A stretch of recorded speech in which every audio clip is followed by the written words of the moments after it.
Friends, मैं अंकित अपने channel explore India में आपका स्वागत करता हूं। दोस्तों, मेरा जो आज का वीडियो है वो है गणेश चतुर्थी पूजा, यानी कि गणेश चतुर्थी पूजा को कैसे किया जाता है और इस बार उसकी शुभ मुहूर्त क्या है, गणेश पूजा क्यों की जाती है, गणेश चतुर्थी क्यों मनाई जाती है, 10 दिन तक इस उत्सव को क्यों मनाया जाता है और यह कब से मनाना शुरू हुआ था। तो अगर आपको ये वीडियो अच्छी लगे तो प्लीज़ आप इसे लाइक करें, शेयर करें और हाँ, हमारे चैनल को सब्सक्राइब करना ना भूलें। और हाँ दोस्तों, कमेंट में गणपति बप्पा मोरया जरूर लिखें। दोस्तों, गणेश चतुर्थी का त्यौहार भाद्रपद मास में शुक्ल पक्ष की चतुर्थी के दिन मनाया जाता है। यह दिन गणेश जी के जन्मोत्सव के रूप में मनाया जाता है। माना जाता है कि इस दिन भगवान गणेश की उत्पत्ति हुई थी। गणेश जी सभी देवताओं में प्रथम पूजनीय माने गए हैं। गणेश चतुर्थी का त्यौहार बड़े ही धूमधाम से मनाया जाता है। इस दिन लोग ढोल नगाड़े के साथ गणपति बप्पा को अपने घर लेकर आते हैं। सारा वातावरण गणपति बप्पा मोरया के जयकारों से गूंज उठता है। दोस्तों, 2020 में गणेश चतुर्थी 22 अगस्त को मनाई जाएगी। आप भी इस दिन बप्पा को अपने घर लाके विराजमान करके उनका आशीर्वाद प्राप्त कर सकते हैं। गणेश चतुर्थी के दिन गणपति बप्पा को अपने घर में लाकर विराजमान करने से वे अपने भक्तों के सारे विघ्न बाधाएं दूर करते हैं। इसीलिए गणेश जी को विघ्नहर्ता भी कहा जाता है। गणेश चतुर्थी को लोग गणेश जी को अपने घर लाते हैं तथा गणेश चतुर्थी के 11वें दिन धूमधाम के साथ उन्हें विसर्जित कर दिया जाता है। जी की पूजा का शुभ मुहूर्त, पूजा सामग्री और पूजा विधि।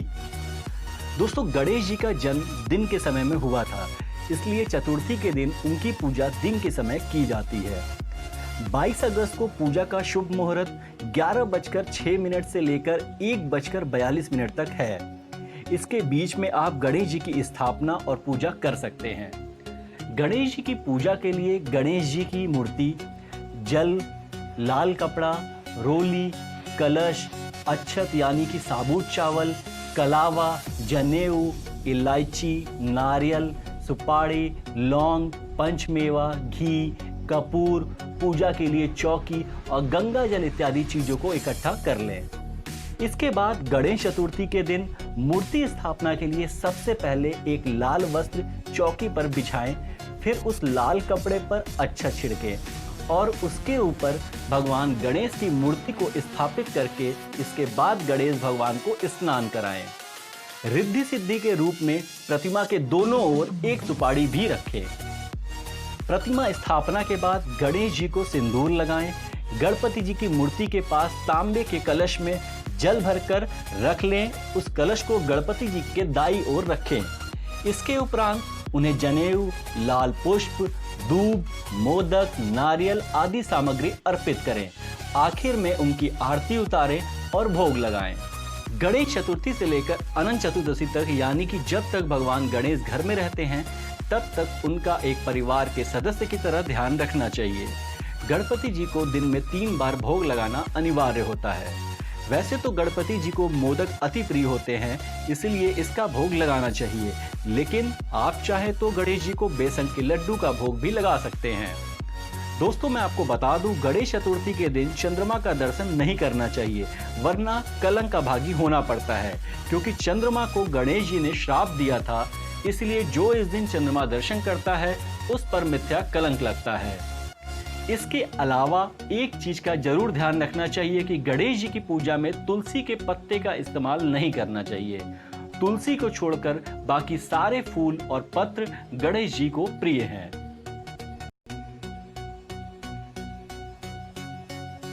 दोस्तों, अब मैं आपको बताऊंगा गणेश पूजा क्यों मनाई जाती है, गणेश उत्सव 10 दिन तक क्यों मनाते हैं और यह उत्सव कब से मनाना शुरू हुआ। फ्रेंड्स, सृष्टि के आरंभ में जब यह प्रश्न उठा कि प्रथम पूज्य किसे माना जाए, तो देवता भगवान शिव जी के पास पहुंचे। तब शिव जी ने कहा, संपूर्ण पृथ्वी की परिक्रमा जो सबसे पहले कर लेगा उसे ही परम पूज्य माना जाएगा। इस प्रकार सभी देवता अपने अपने वाहन में बैठकर पृथ्वी की परिक्रमा करने निकल। चूंकि गणेश भगवान का वाहन चूहा है और उनका शरीर स्थूल है, तो भगवान गणेश कैसे परिक्रमा कर पाते। तब भगवान गणेश जी ने अपनी बुद्धि और चतुराई से अपने पिता भगवान शिव और माता पार्वती की 3 परिक्रमा पूरी की और हाथ जोड़कर खड़े हो गए। तब भगवान शिव जी ने कहा कि तुमसे बड़ा और बुद्धिमान इस पूरे संसार में और कोई नहीं है। माता पिता की 3 परिक्रमा करने से तुमने तीनों लोगों की परिक्रमा पूरी कर ली है और पुण्य तुम्हें मिल गया, जो कि पृथ्वी की परिक्रमा से भी बड़ा है।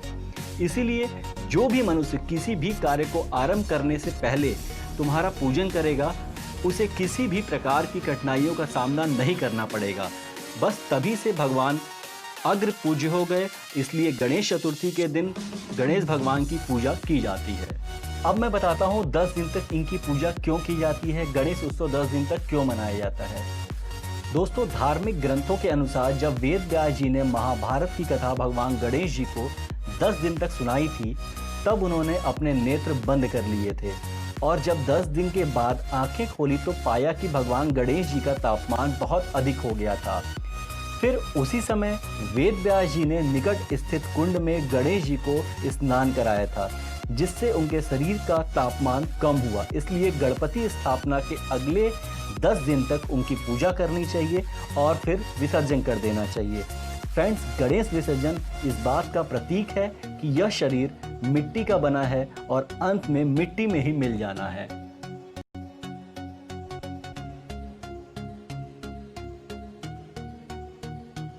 अब मैं आपको बताता हूँ गणेश उत्सव कब से मनाया जाता है।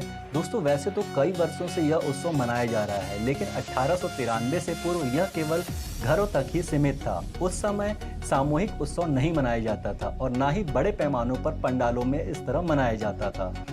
सन 1893 में बाल गंगाधर तिलक ने अंग्रेजों के विरुद्ध सबको एकजुट करने के लिए एक पैमाने पर इस उत्सव का आयोजन किया, जिसमें बड़े पैमाने पर लोगों ने बढ़ चढ़कर हिस्सा लिया और इस प्रकार पूरे राष्ट्र में गणेश चतुर्थी मनाई जाने लगी। बाल गंगाधर तिलक ने यह आयोजन महाराष्ट्र में किया था, इसलिए यह पर्व पूरे महाराष्ट्र में बढ़ चढ़कर मनाया जाने लगा और आज पूरे भारतवर्ष में बहुत ही धूमधाम से यह पर्व मनाया जाता है।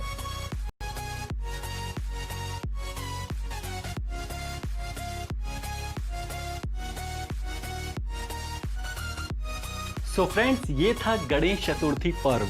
अगर आपको ये वीडियो अच्छी लगी हो तो प्लीज़ आप इसे लाइक करें, शेयर करें और हाँ, हमारे चैनल को सब्सक्राइब करना ना भूलें।